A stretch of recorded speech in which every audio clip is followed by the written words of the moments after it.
So I'll say hello. Hi, everyone. My name is Rachel, and I'm very grateful for the opportunity to be able to present our work for you today, entitled Creating Sustainable Online Courses Through Immersive Auto-Graded Assessments. So today I'm presenting on behalf of our team from the Office of Professional Development and Educational Scholarship at Queen's University in Kingston, Ontario, Canada. So the Office of Professional Development and Educational Scholarship, or OPDES, is a unit within the Faculty of Health Sciences at Queen's, whose work centers around 4 key areas: continuing professional development, course development, educational scholarship, and faculty development. This presentation will focus on the revitalization of an infection prevention and control course offered by Continuing Professional Development, or CPD. So what is the Infection Prevention and Control course? Inspired by the SARS outbreak of 2003, the IPAC course is a fully online and asynchronous course organized by CPD and endorsed by IPAC Canada. The course's goals are to introduce participants to the practice of IPAC and to increase participants' knowledge and skills for managing the prevention and control of infections and disease. The main audience is health professionals throughout Canada who are new to the field of infection prevention and control. This course can also be used as a preparatory course for the Certification Board of Infection Control and Epidemiology's examination, or the CBIC exam. The course covers a total of 12 topics based on the CBIC curriculum, including things like microbiology, antimicrobial resistance, employee health and safety, surveillance, and outbreak management, to name a few. So our course development unit, which is the unit I work in, we work with groups both internal and external to Queen's to facilitate course design and redesign processes. We work closely with subject matter experts and instructors to ensure that appropriate learning outcomes, assessment methods, and instructional approaches are created and used within our courses. We also ensure that the course material follows best practices of online education and globalization of learning. So in 2019, our group was approached to complete a full redesign of the existing IPAC course to facilitate the updating of statistics and content and to modernize the online modules to reflect current best practices in instructional design.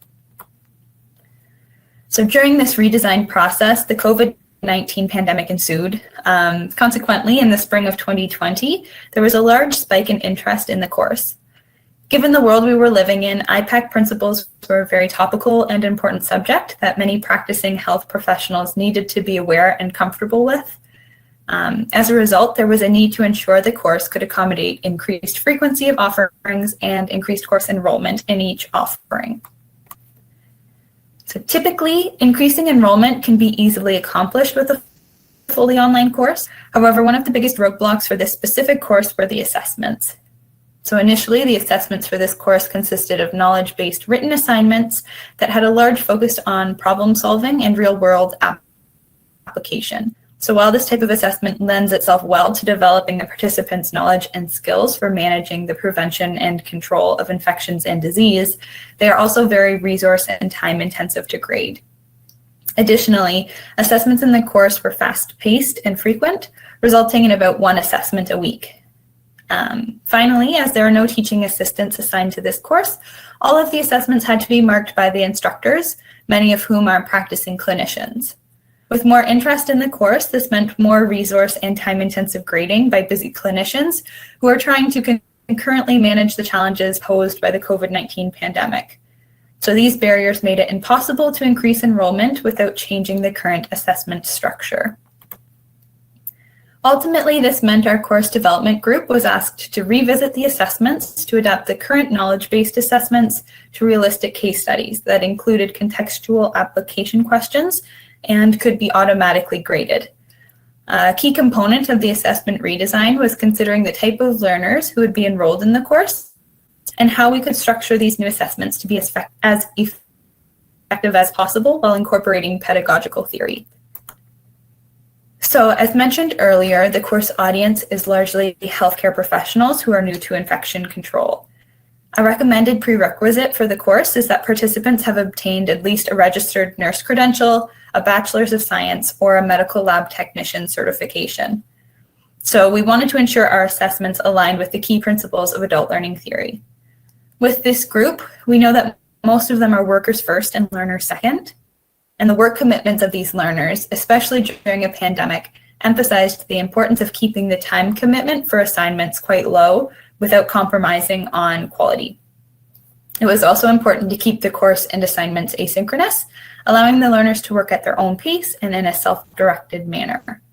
Finally, these learners bring a wealth of lived experience with them, so we wanted to ensure that the course and the assignments drew upon their prior experiences and were highly applicable to what they may encounter in the future. We also wanted to ensure that the assessments created opportunities for active learning relative to the field of study, so that's incorporating the key aspects of constructivism. Similar to adult learning theory, constructivism promotes independent exploration and application. It calls for material to build on prior knowledge in a relevant and authentic manner where the learner can actively drive the process. In terms of how this applied to the assessments, we wanted to challenge the learners through application of course materials rather than memorization of facts and use a case-based approach. We also incorporate numerous formative assessments into the content modules themselves, so we wanted to ensure the larger summative assessments were aligned with the style and format of those earlier assessments. So our task was figuring out how that we could leverage technology to accomplish all of this.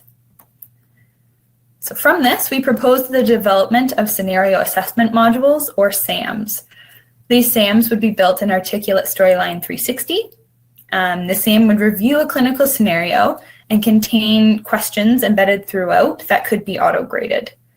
We believed that this assessment format would embody pedagogical principles, reduce time spent marking, and hopefully improve the experience of learners overall. So to pilot this new assessment, we created one SAM to replace an existing written assignment on epidemiology, outbreak management, and surveillance. So our first step in the process was to develop the scenario. This was a collaborative process between educational developers within course development and the instructor. We wanted the scenario to have a clear narrative and be comprised of questions that would move the scenario forward rather than questions that solely tested the learner's retention. The scenario also needed to be immersive and provide the learners with opportunities to apply their lived experiences. So within the Articulate Storyline software used to develop our modules, only certain types of questions could be auto-marked. So this included things like multiple choice, multiples, multi-select, and matching questions, as well as simple fill-in-the-blanks. These were all question styles that the learners had encountered as formative testing opportunities within the content modules, so they were familiar with them. That being said, this means that none of the questions could be short answer or open-ended, and they had to all have a definitive answer. Once the scenario and questions were finalized, a team within course development worked to organize them into what we call a storyboard.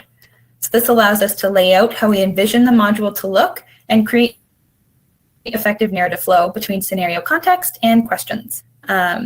This takes place in a document that encourages collaboration between creators and stakeholders like the instructor. And it's at this stage that we try our best to ensure instructions are clear and that there are no gaps or barriers to the learner experience. So this first image just outlines one of our context slides.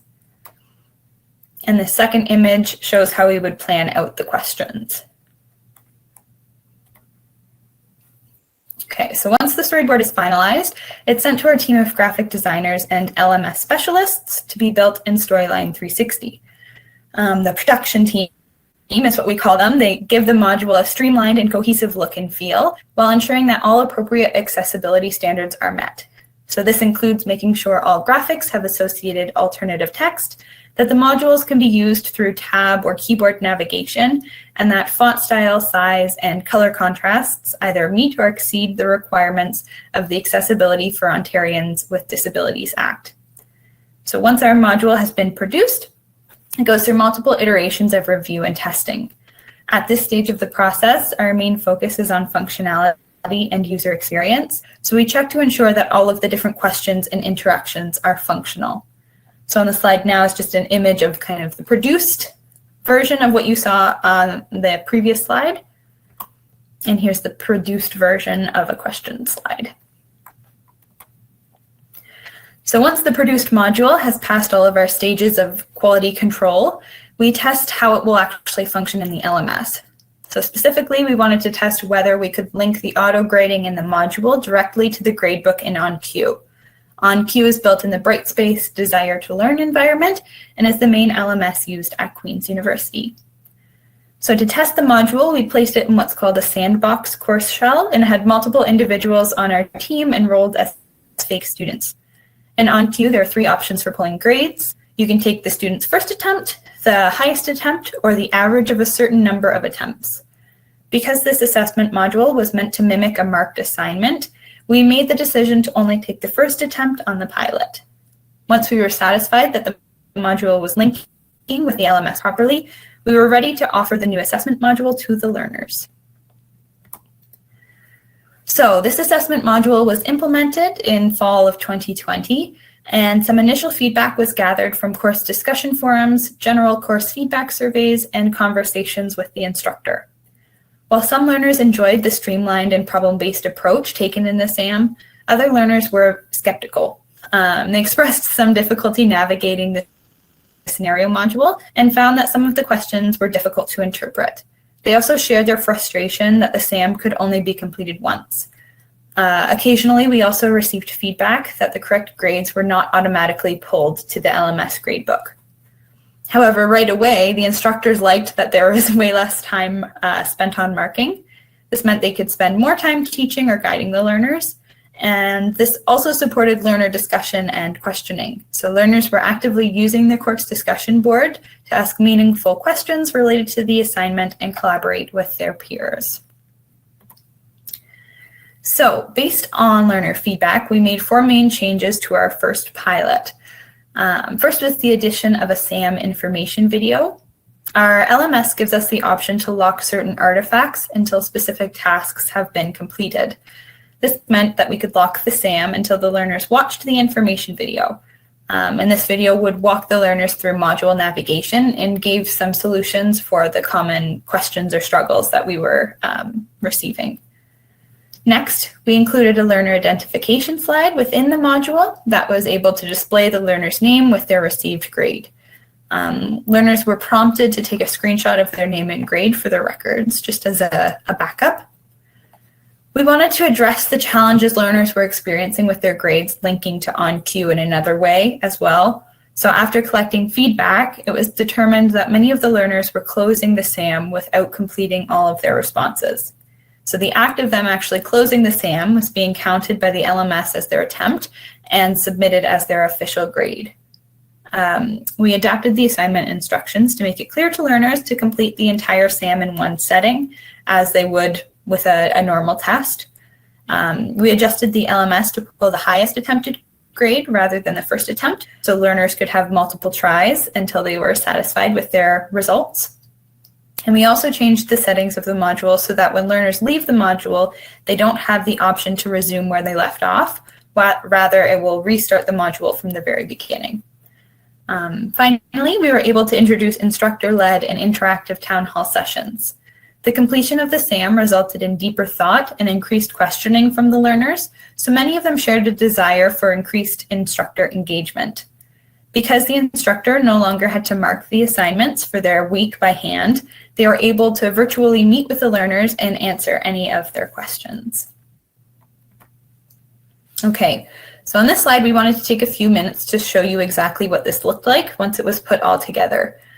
We do have a little video, and it was recorded by one of our colleagues, Alex Velikovic. I'm actually going to not play the audio this time and just speak over it because we want to avoid any kind of echo on it. So I will kind of walk you through what this would look like for a student. Okay. So when they kind of enter their assignment, this is the full video, and this is the outbreak scenario assignment. So this was the pilot that we created, and this is just kind of the introduction of the slide. I'm going to skip a little forward. She's just giving her kind of introduction now. So when they first get there, they'll see an assignment instruction page. So this will tell them everything that they're supposed to be doing within the assignment. saying that their highest attempt will be used and that there are 15 questions. This is that identification slide that I mentioned. So she's putting in her name and submitting it so that it can be used later on in the module. And this is just another slide that's kind of prepping the learners for what they're about to see. So here's that first "you get the call" slide that I had showed earlier on when we were showing a screenshot. And here's just a little interactive piece giving some context to this scenario. And then the students encountered their first question. So we have the question title, we have instructional text that tells the learners what they should be doing on the slide, and we have the actual question and the possible responses. So they can go and submit their answer. And then it tells them that their answer has been saved and that they can continue to the next slide. Here's just another context slide, and she skipped forward quickly to another context slide here. So this one has a video that the learners are able to click and watch to give them, again, some more context to be able to answer the subsequent questions.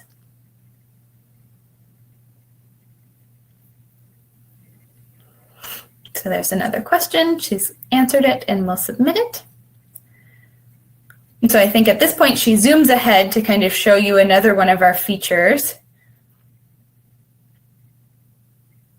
And this is our final review of answers. So we wanted a kind of checkpoint for the learners. So it shows them that they've only completed 2 of the possible 15 questions. So they know they have to go back and answer some others.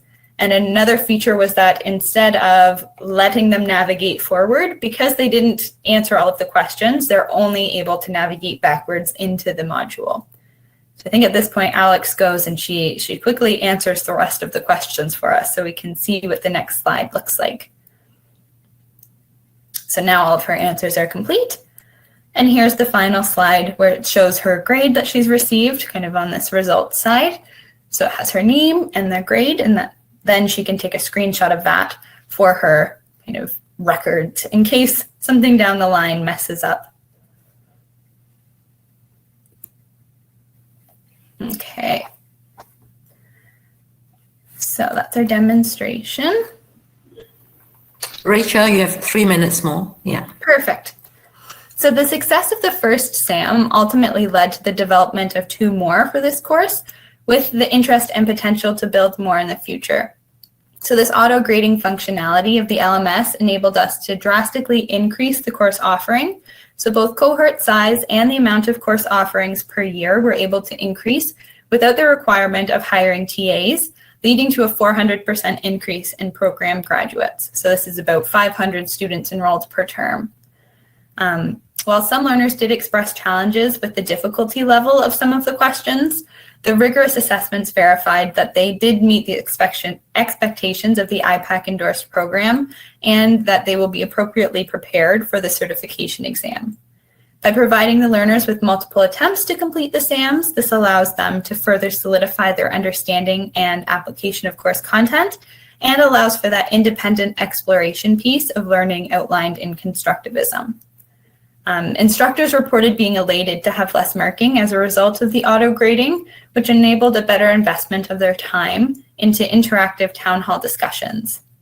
So these discussions not only enhanced group learning and collaboration, but they also helped to develop a stronger learning community. Instructors were able to provide support during the interactive town hall discussions, and they were also able to support by engaging with the various other features of the LMS, including discussion boards and announcement posts. So currently our team is in the process of creating and administering another specific survey specific to the SAMs. So we hope to send this survey to all previous and future cohorts that have or will engage with the SAMs to gather more information on usability and adult learner preferences in the online assessment space. So things like assessment style and kind of questioning style, what their preferences are there. We would also like to look into finding ways to make the SAMs more collaborative between peers, as this was a shared interest from the learners.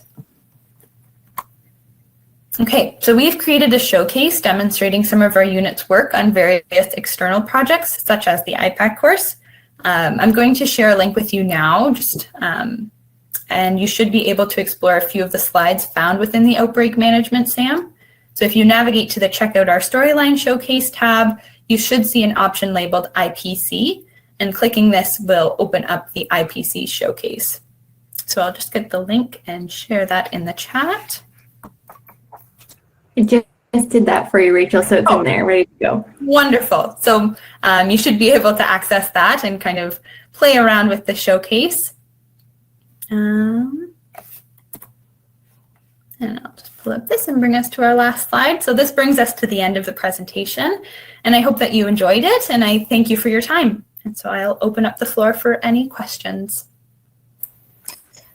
Thank you, Rachel. That was really, really impressive. I think we have one participant. Let's see if Wei Chuan would want to ask any questions. But no questions. All right. Okay. So, well, I do have questions. Sure. I was trying to be your ardent audience, basically because we also developed quite a lot of this kind of programs. So my first question is, how long did the development take, to redo everything in Articulate? Yeah. Yeah. So it started back in 2019, and this was actually quite a long project for multiple reasons. So one of the reasons that I think it took our team, from start to completion, it was almost 2 years of us working on this to be able to redo the entire content modules. So that would have been 12 modules, and create 3 of the assessment modules. One of the biggest struggles was that the instructors were clinicians. And so when COVID hit, they didn't have the time to kind of update their content, provide us with their edits. So that was kind of the biggest holdup. There was also a few months in there where our team was growing and kind of changing. So the amount of resources that we had to dedicate to this kind of fluxed throughout the process. Sure. All right. Well, I have 2 more questions. I'm not too sure, Courtney, are you able to turn on your speaker to ask? I know you're having some technical issues. Yeah, I don't think I'm getting a response from her, so I'll shoot the second question. Number 2 is basically, so I noticed that you asked them to capture a screenshot or a summary of their achievements. Mm-hmm. Is there a certificate that you would issue out online once they have completed it, or do they need to capture the screenshot, and then upload somewhere? Yeah, so the reason that we added that in was because a lot of the learners, like I said, were closing out of the assignment, or they were, for some reason, it didn't link with the learning management system. And so we were getting a lot of messages back from the students saying, I got this as my response, but it didn't update or it didn't save. So we added in that slide. So in the event that did happen, they had something that they could share with us saying, here is my actual grade.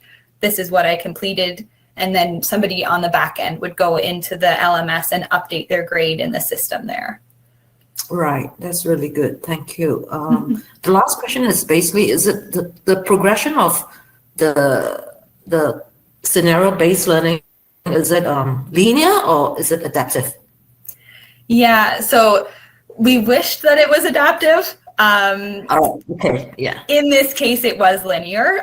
Just I think because of to get the auto grading, and if it was adaptive, I think it would have been a lot more complex for us to get that auto grading component built in. We have kind of toyed with that idea a little bit to make an assessment module that is non-linear, but it would require, I think, learners be able to justify their responses and justify why they made the choices that they made. And then by having that justification piece, we would need somebody to actually go grade that and kind of place a mark to that. So that took out that auto marking. So that was kind of a choice that we had to make of Sure. which one are you going to pick? Right. Definitely. I mean, basically, we are constantly developing such programs online as well. And there's always a tussle between what's easiest and what is a bit more complex, but then would require a little bit more redesign and thinking things through and testing as well. Yeah. Yes, definitely. Thanks a lot, Rachel and Natalie. I think I would have to leave you now because I have to move to another session to moderate, but it was really great hearing your presentation and the impressive showcase piece that that you sent through that link. All right. Okay, Well, see you around and all the best for the rest of your conference. Yeah, Thank take care. you.